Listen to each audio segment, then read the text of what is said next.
Амрын гэрээ үзэгчтэй Батламгаалынхаа бодлого зориулт зэвсэг төвчний үйл ажиллагааг сурталчлан таниулах зорилготой эх орны төлөө нэвтрүүлэг эхэлж байна. Хонгор залуу хорхон наснда цэргийн албанд татагдаж, эх орныхоо төлөө баатарлагаар тэмцэж, биеиндээ 8 шарах авсан хэдий ч өргөсөн тангарахтаа үнэнчээр зүтгэсэн Ахмад дайчны талаарх хөрөг нэвтрүүлгийг хүлээн авна. Өмгт байдгийн зоригт өргөд. Эх орныхоо эрхчлөө тусгай ард огтнол бүрэн ирэхэд халдэршгүй дархан байдлын төлөө халуун амиа дэвсэж бүлээн цусаа урсхан ам бие үл хайрлан тэмцсэн эрэлхэг зоригт дайчин баатарлаг үйлсний ариун үйл хэргийг хойчшин залуус бид бүхэн мартах учиргүй. Тусгаар тогтнол гэдэг төрхөөс заягдмал бус хайхрамжгүй тоомжиргүй орхиж үл болох цагийн цагт хайрлан нандинж явах учиртай эрхмээс эрхэм үнэт зүйл мөн 1930-аас 1940-од он гэж чинь монголчууд 2 фронтод байлж байлаа. Наалхын голын дайн 45 оны төлөөлөх дайн зүүн фронт нь үүнтэй зэрэгцээд одоо баруун хилэн хамгаалж тулдаж байлаа. Баруун хилийн тулгарал тэгээд яриад бичээд дасгсан байгаа юм. Тулгарал гэхлээр манай хөөхд залуучууд нэг хэдэгхэн хоёр талаас нь бууртаад өнгөрсөн юм шиг баруун хил дээр энэ 10 жилд болсон явдлыг 1945 оны чөлөөлөх дайнтай харьцуулах юм бол хоногийн хугацаагаарч баатарлаг үйл явдлууд тэрсэн баатаруудын тоочсон хүн хүчний охирлын тоо хэмжээ бол хэд дахин давчсан. 1912-оос 1962 оны хооронд энд бол буундуу тасраагүй гэж хэлж болно. Өөрөөр хэлбэл Богдтаант Монгол улс байгуулагдаж ховд хязгаараа өөртөө нэгтгэж авснаас ахгуулаад 1962 оны 12 сарын 26-нд бүгд найрд хятад улстай хил тогтоох хүртэл баруун хил бол одоо хамгийн их ээдрээтэй төвөгтэй Монголын тусгаар тогтнолд занал хийсэн дайсан ихтэй ийм байсан. Баруун хилд энэ олон жилд 1000 гаруй тулгаралт байлдаан болсон гэдэг юм. Хамгийн их тулгаралт байлдаан ширүүлсэн үе бол 1947-оос 48 он. Эдгээрээс онцгойлох нэгэн байлдаан нь баруун хилийн цэцэг тулгуурлтуудыг маанлагч армийн генерал Батын дор жагсан эх орны төлөө цоглог зүрх номондоо ийм тэмдэглэн үлдээжээ. 1947 оны 7 дугаар сард миний тушаалаар байдаг уулын хужирт голын эхний өндөрлөгт байлдааны үүрэг гүйцэтгэж давуу хүчтэй дайсантай баатарлагаар тулдсан зондоргийн өдөрдсөн ангийн болмоодчин чойжилж ав. Биедээ олсон олон шархыг үл хайхран галын тэргүүний шугамд олон цагийн турш дайсантай дулдаж дайсны дайралтыг ницаасаар 8 дахь шарх авч болмотоор галлах чадвараа алдсан ч болмотынхоо гохноос гараа салгалгүй хэвтэж байжээ. Энэ тулдаанд 8 цэрэг хүн шархагдсан бөгөөд 8 удаа шархагдсан чойжилжв. Ёо гэж ганц чудаад уралгүй шүд 100 хүйтэн цай залгилж байсныг би нүдэрээ харж ёстой ан шиг хатуу эр зориг гэж эндээ гэж бодоход хоёр нүдийг минь хайр баярын нүднэс бүрхэж байж билээ хэмээн өөрийн нүдээр үзснээ бахархан тэмдэглэн үлдээсэн нэгийг будаж хоёрыг тунгаах учиг сүүлсэн эх хүндэтгэл байсан. Төмөн аюулшин жойжилж явна 1926 онд Завхан аймгийн Завхан мандал сумын нутаг Хуримтын хүүшгэд газар төмөн аюулшин 2 дахь хүү болон мэндэлж баг наснаасаа эцэг ихэн хамт малмаллаж жинтээж амьдарч байсан байна. Улмаар 1946 онд цэргийн албанд татагдан ардын цэргийн 9 дугаар хороо, хилийн цэргийн тусгай хороо, хилийн 6 дугаар хороо, хилийн 6 дугаар отряд байгуулагдахад анхны цэргийн нэг болж одсон байна. Тэнд үйл явдалд оролцсон талуудыг аваад үзэхлээр Америк, Японы гар хөл оролцсон. Тэн дээр Гоминдан, Шэнжаны хасгууд. За манай цалаас гэхлээр зөвлөлт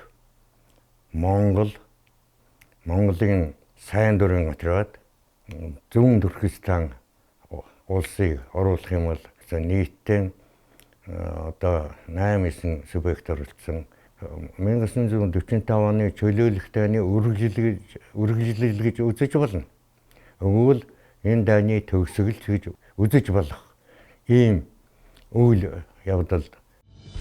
Дэлхийн 2 дугаар дайны гал дүрлэж байсан тэр жилүүдэд манай улсын баруун хэлхийцгаар нэн түгшүүртэй хасгийн харгас дээрэмчид Османыхан Гомданы харгас хүчний түлхээсээр нутгийн иргэдийн эсрэг өдөөн хадгалга явуулан улсын хил орчмын загнуутгаар цөмрөн орж нутгийн иргэд малчин ардын мал хөрөнгийг удаа дараа тун дээрэмдэж амь насыг нь хохироох хэлийн зөрчил гаргах тохиолдол байнга гарч байна. Энэ л хүнд хэцүү цагт чойжилж руу цэргийн алба хааж байжээ. Тэр Асвантай маршал чойволсон уулзаж зэвсэглэж хамтарч одоо Гомданы дээрэмчдийг зохих Монголын тусгаар технологиг хамгаалахад хүч бол гэж ашиглах гэж оролдсон. Ингээд 1944 онд маршал чойволсон Асвантай уулзаж хэлцээ гэрээ хийсэн. Гэвч 1946 онд Асван урвагч одоо цааталын ятгалаг дүлхээсэнд автагдаж одоо дайсан болж хувирсан. Ингээд 1946-аас 1952 он хүртэл бол байлдсан гэсэн үг.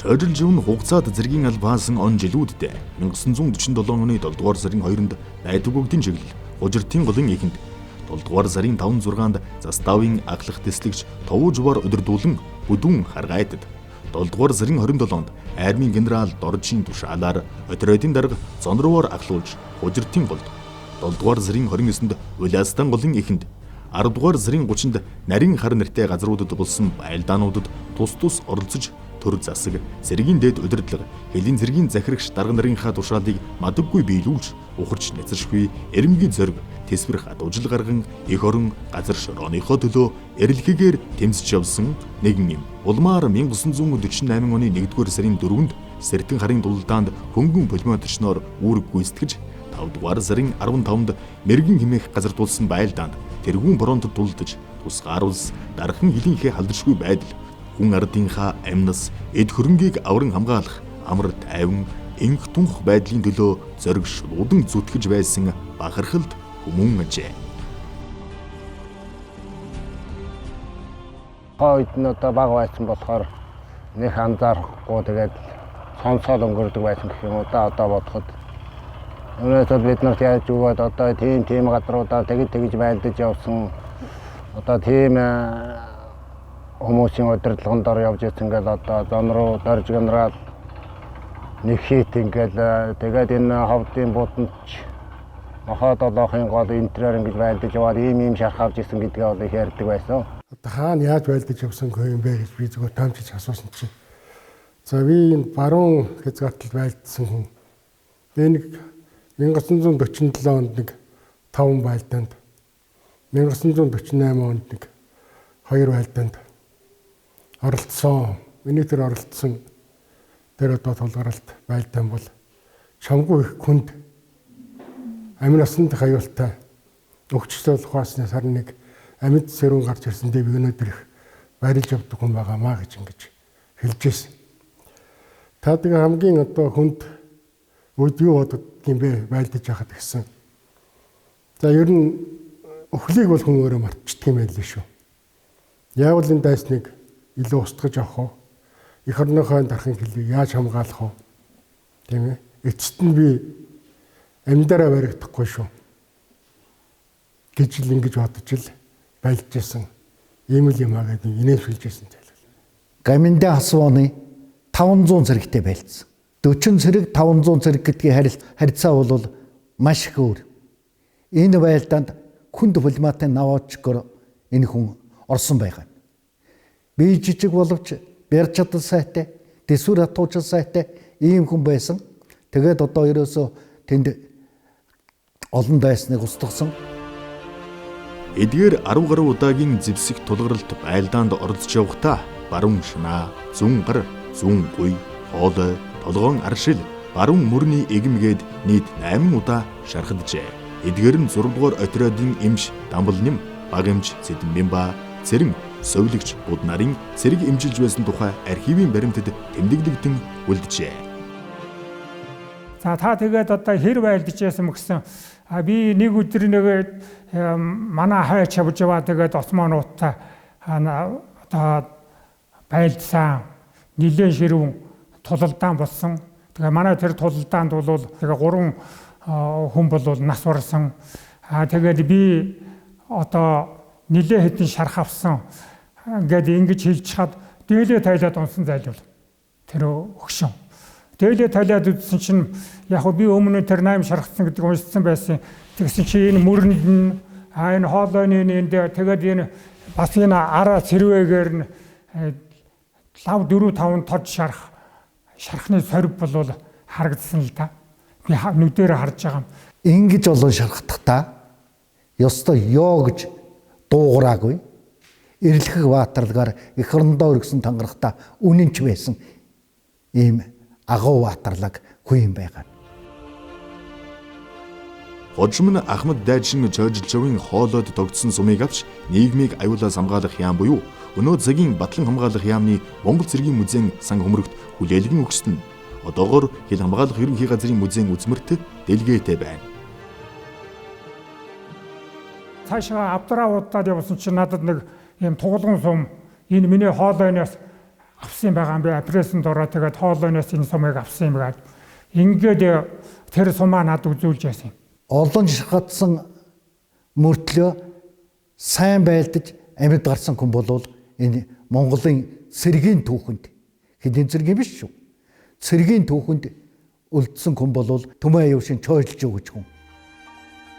Чойжилжов нь цэргийн албанаас халагдаж нутагтаа ирээд 1954 онд Завхан аймгийн Дөрвөлжин сумын иргэн цагаан гүтэй гэр бүл болж 10 хүүхэд төрүүлж өсгөн хүмүүжүүлжээ. Тэрбээр инх цагийн бүтээн байгуулалтад манлайлан хөдөлмөрлөж 1956 оноос хувийн болон нийтлийн мал зургийг маллаж хөдөлмөрийн багтан амжилт гаргаж явсан их орончдын нэг байсан юм.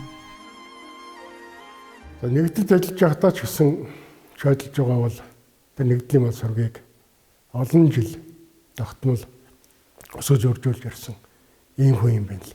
Хүүхдүүд нь дан сайхан нэг л бор амьдралтай хөдөлмөрч ийм дараа одоо сайхан хүүхдүүдтэй айл байгаа. За одоо манайх ихээс аруулаг төрөв яссан. За хамгийн домоохоо маань буурхан болсон. Одоо хамгийн томогч Эрдэнэт байна. Эрдэнэт бас нэг дүү байна. Тэгээ Улаанбаатарт гол дүү байна. Улаанбаатарт бас дүүнэр нь. Би өөрөө ганцаараа нутгарноо аавынхаа нутгарныг сахаад Цахваа аймагтаа ингээд ажиллаад амьдраад байж энэ да. Одоо ерөнхийдөө манай энэ дүүнэр тийм болохгүй бүтэхгүй тийм юу байхгүй. Бүгд л ямар ч байсан дор дороо өөрсдийнхөө амьдралыг боломжоор аваад явж байгаа. Тэгэхээр янз бүрийн буруу зуршилтай хүн байхгүй учраас бас ямар ч байсан тэр сайхан зан чанаруудыг нөвөрлсөн байхаа л гэж бодож байна. Ахмад дайчны үр хүүхэд аж зээнэр аавынхаа тухай энхүү дурсан ярьлаа. Аав минь төлөв даруй, нөхөрсөг, тусч, хөдөлмөрч гэж энгүй бусдыг ямагт хүндэтгэж харьцдаг нутаг орондоо нэр хүндтэй эв наримдлыг эрхэмлэгч хүн байсан гэдгийг онцлсан юм. Манай аав бол ерөнхийдөө их төлөв төвшин олон нийтч хүнтэй ер нь тийм янз бүрийн ил бусын зан гаргадаг. Тэгээ хөнгөн шалмгай. Ер нь эрэлхэг ямар ч юм ажлыг ер нь ард нь орж ижил сэтгэл намардаг. Ер нь тэгээд нийтч ер нь хүн амьтантай муудалцах барих тийм юм ерөөсөө байхгүй гэдгийг бид нарт зааж өгсөндөө. Маш их сайхан хүнтэй харьцдаг. Харьцааны мундаг соёлтой. Тэгээ олон хүүхэд мал малхын хажуугаар бас их амт их явдаг. Хүүхдүүдээ эрэгтэй хүүхдүүдэд дагуулад одоо ан дэваал. Тэгэл одоо би тэнд нэг цэргээс ирсний дараа нэг ан дэваад би бол аавыг гүйцэж буудаж чадаагүй юм да. Тэгэхээр одоо маш их мундаг барьцаа хүн байсан нь мэдэгдэг байхгүй. Түмэн Аюушин Чойжилжовын үр хүүхдүүд аав ээжийнхээ халуун галголомт мэндэлж төрнөн өсөж бойдсон тэрл төрсөн гэртээ халуун ам бүлээрээ хамтдаа аз жаргалыг мэдэрч байсан амьдралын хаа гэгэн дурсамжид мөчүүдийн талаарх сэтгэгийг идлээ хуваалцлаа. Аав ээжийнхээ инэрл хайранд өлгийдүүлж хажуу дэрэгдэн байхын ханшгүй жаргалаас илүү нь үгүй бизээ. Би одоо 94 онд айл болоход одоо миний хамгийн дурсамжтай мартагдахгүй сэтгэд хоногсон доо. Ормаяга тустаа гараад тэгээд айл сахалт ингээд байхад миний хамгийн дурсамжтай мартагдахгүй мөч байдаг. Миний аав бол бас тэг мал хажуугаар тэр хамгийн сүүл Адархан сумдаа ирээд үржил станц гэдэг нэг сайхан үржилийн мал олон жил малсан юм аа. Тэр малыг бол маш их амжилттай их олон өсгөж өгсөн. Би тэр үед бас тэр Алдраны нутагт байхад би бас аавтайгаа их ойр дотно олон жил байсан. Тэнд би их аавыгаа их үнэлсэн л дээ. Тэр ямар тэр сайхан Монгол улсын үржил селекцийн станцад тэр бол сайхан ямааг өсгөж үржүүлж өгсөнд би их бахархдаг. Баярлдаг. Тэнд л би аавыгаа их үнэлсэн. Маш их малч ухаантай юм аа л гэж. Зуны амралтаар бид нар чинь нөгөө нэг олон сараар амраад аав ээж тэгээд цуг нөгөө маллаа саах, хойно хургандаа явах, цагаан эдэгээ борлуулах гээл тэр айгу сайхан юу байдаг. Тэгэл ер нь хавар хичээл тарж ирээл тэгэл гэрийнхээ ажилд оролцоод бүх цагаан эдэгэж борлуулна, малдаа хурга шигэндэж явна, хонь малаа цаана. Тэр бүх ажлыг л аав ээжтэйгээ цуг хийдэг гэсэн тэр сайхан цаг байсан. Тэгээ би өөрөө одоо ер нь гоцоо сургууль соёлоор нь яваагүй 8 дугаар анги төгсөө тэгээд хөдөө аав ээжтэйгээ малж жагаад цэрэгт яваад тэгээд цэргээс ирээд орон тус харж айд болоо тэгээд аавынтайгаа айд байсаруугаа тэгээд хаан болсон доо.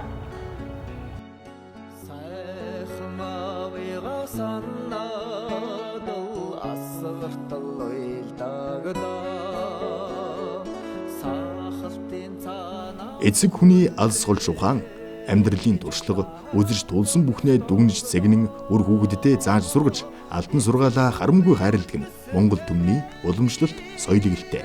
Алдаж унахын дэнстэй энэ л орчлонд хэрхэн зөв хүн байх, ухамсар төлөвшил, сахилга бат эрг хүмүүжлийг үр хүүхдүүдэд өвлүүлэн үлдээсэн байна.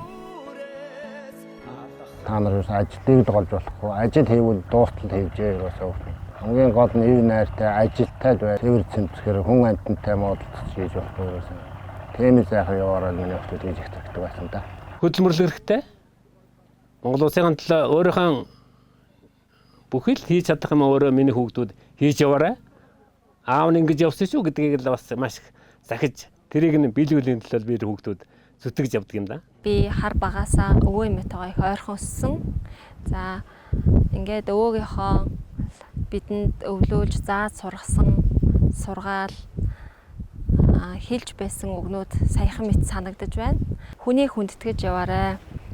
Хүнийг ялгаж болдгүй юм шүү.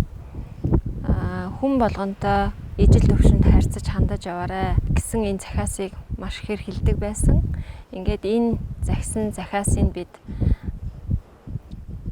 өөрсдийнхөө амьдралын чиг шумаа болгож үр хүүхдэд зааж өвлүүлж ингэж явахыг эрхэмлэн дээдэлж явдаг.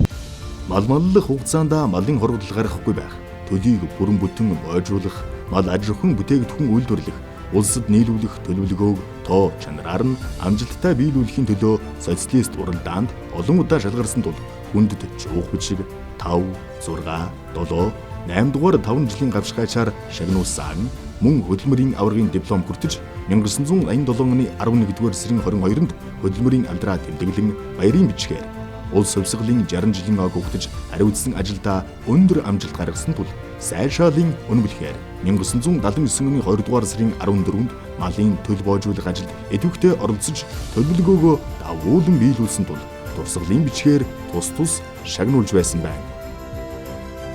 Сум багасаа шагнуулж ясна шагнуулмын лууд их авч ийлаа. Би ч ерөөсө сургууль соёлоор нь яваагүй аав ээжтэйгээ амьдарч ирсэн болохоор чинь илүү татна байдаг. Миний аавд ингэж сайхан ингэж зөрөгтэй Монгол орныхоо төлөө ингэж зүтгэж явсан хүмүүс бол тийм хүнээ хаяа янз бүрийн ажил үүтгэхгүй юм уу? Янз бүрийн гутга үедээ бол аавгаа бодох. Тэгэл би бол урагшаа хөдөлмөр хийгээл ажиллая гээл амжилттай яваа л гэж боддог.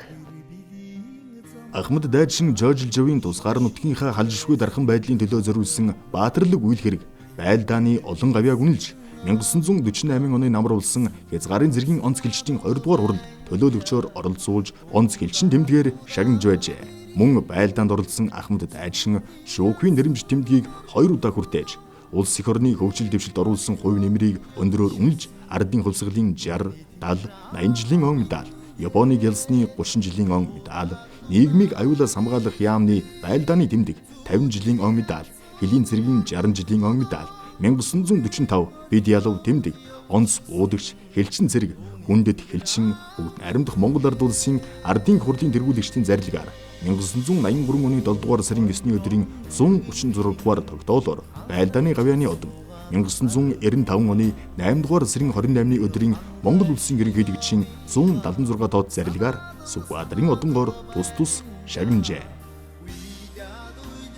Баатар тодорхойлогдоод Сүхбаатарын одон авчрахтан мэдээр нисэх онгоцны модал дээрээс тосч авч хүндэл үзүүлж гэрд нь өргөж өгсөн хүн байгаа. Ингэж би анх удаа шойлж байгаатай болсон. Өөрөө бол нэг тийм юм ярьдгөө би тэгсэн, би ингэсэн гэдэггүй тийм хүн.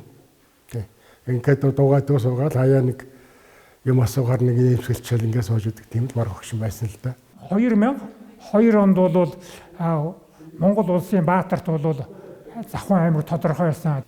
Шойлж байгааг нэг улсын Баатарт тодорхойлож улсын Баатар цолын нэхэн олгуулах ажилд шармааж их хөдөлгөөтэй санаачлагтай ажилласаа гэж ингэж хүсэж байна. Ахмад дайчин чойжилж явтаа нэгэн цагт уулзаж өсөрч дурсамж яриа өрнүүлсэн эрхмүүд болох түүхч хурандаа алтан гэрлийн баруун ба баруун өмнөд хязгаарт болсон дайн номын бүү март дурдтгал дурсамж өгүүлэхийн 3 дугаар бод. Генерал Батын доржийн эх орны төлөө цоглох зүрх ном 1982 онд хэвлэгдсэн Завхан аймгийн Туяа сонинд дэд хурандаа ширэн дөвийн цус асгаруулсан нэг өдөр нийтлэл 1983 оны Цанжидын домогт байдгийн зоригт бүргэд нийтлэлд Ахмад дайчны байлдаан зэвсэгт тулгуурлуудад олон удаа оролцож байсан талаарх дурсамж яриа эх орныхоо өмнө байгуулсан ариун их гавья Баатардаг үйл хэргийн талаар бичиж үлдээсэн баримтууд нь түүхэнд тэмдэгдэгдэн үлдсэн нь бахархууштай. Тэгэхээр энэ бол жижиг үйл явдал биш ээ. Маш том үйл явдал. Монголынхан баруун хилийн газар чороо уул усан хамгаалж монголчууд 10 жил тэмцсэн ийм алдартай цэргийн түүхэнд зохих барин ижлэх ёстой үйл явдал байгаа юм.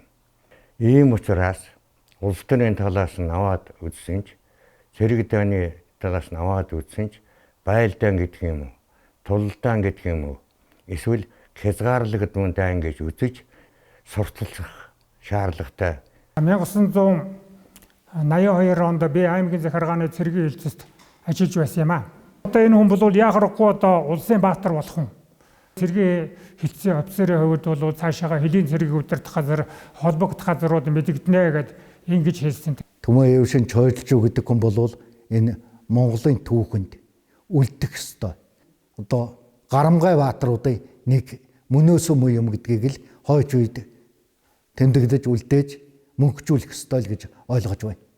Хүүхдүүдтэй нуулцсан эднэр бол олон одоо сайхан баримтыг бүрдүүлсэн юм байна. Материал бол нэлээд хангалттай байгаа юм байна.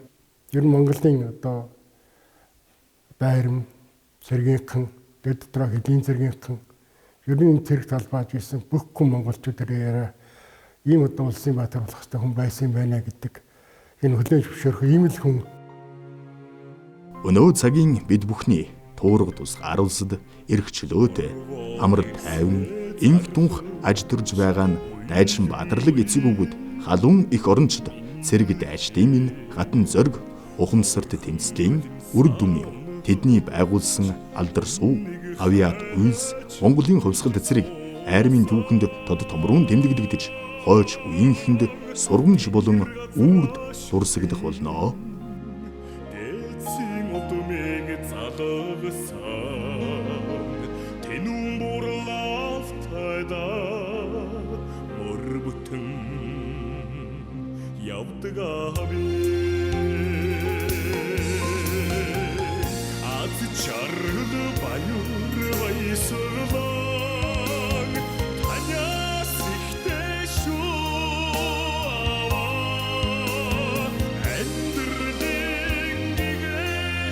Ахмад дайчин төмөн аюулшин чойжилж явын энэ дүрсгэл зөөлөн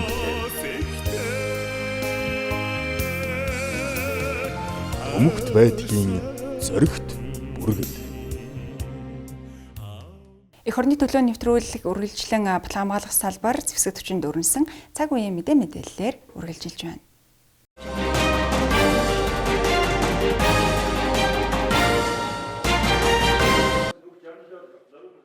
Улсыг агаарын довтлогооноос хамгаалах цэрэг үүсэн байгуулагдсны 60 жилийн ойн хүрээнд улсыг агаарын довтлогооноос хамгаалах цэргийн түүхэн замнал хөгжлийн чиг хандлага сэдэвт эрдэм шинжилгээний хурал зохион байгуулагдлаа. Хурлаар агаарын цэргийн өнгөрсөн 60 жилийн ололт амжилтыг дүгнэж Монгол улсын батлан хамгаалах эрх ашигт тулгуурласан аюулгүй байдлын орчин эдийн засгийн бодит чадварт нийцсэн агаарын довтлогооноос хамгаалах тогтолцоог бүрдүүлэн хөгжүүлэх талаар шинжилгээ ухаанчаар хандаж олон талаас нь хэлэлцэх боломжийг олгожээ. Аливаа одоо агаарын цэрэг хүчтэй байж тус улс одоо өөрийгөө одоо гадны алдар дайралтаас хамгаалах хүчин чадварыг бүрдүүлж чадна гэдэг нь тодорхой болж байна. Тэгэхээр бидэнд агаарын цэргийг дэвсгэл техникийг шинжилэн сайжруулах, за бие өрөлтөөний одоо мэдлэг ур чадварыг дээшлүүлэх ийм том зорилт тулгарч байгаа. За сая би илтгэлдээ дурдсан одоо Орос улбаны улсын голдуу үйлдвэрлэгчэн 60-аад оны дэвсгэл техникээр бас бид нар өдий болтол гүйцэтгэж байна. Эдгээр техникийг орчин үеийн тоон системд шилжүүлэх одоо бид нар төсөл хэрэгжүүлээд амжилттай хэрэгжиж байна. Ер нь бол ойрын жилүүдэд бид бүх дэвсгэл техникээ тоон систем шилжсэн одоо ийм техник хэрэгжилтэй байхаар одоо бид нар харж байна. Одоо энэ 2023 оны төгсгөлд бид Батламалхын сайдын тушаалаар агаарын цэргийн хөгжлийн үндсэн чиг гэсэн бодлогын бичиг баримтаа батлуулж үүнийг хэрэгжүүлэх төлөвлөгөөг төсвийн жанжтаан даргын тушаалаараа батлуулсан. За энэ хоёр бодлогын баримт бичиг бол бидний цаашдаа агаарын цэргийг хөгжүүлэх хөгжлийн гол үндсэн хууль болно гэж харж байна. Орчин цагийн дайны шинж чанар, цэргийн урлагт гарч байгаа өөрчлөлт, сүүлийн жилүүдэд болсон дайн байлдаан, зэвсэгт мөргөлдөөний туршлага сургамжаас харахад агаарын довтлогооноос хамгаалах цэргийн үүрэг ач холбогдол улам бүр нэмэгдэж байна. Иймд цаг үеийн энэхүү өөрчлөлт хандлагыг соргохоор мэдэрч агаарын цэргээ хөгжүүлэх төлөө онцгой анхаарч бүтээлчээр хандах шаардлагатай байгааг эрдэм шинжилгээний хурлаар онцолж байсан юм а.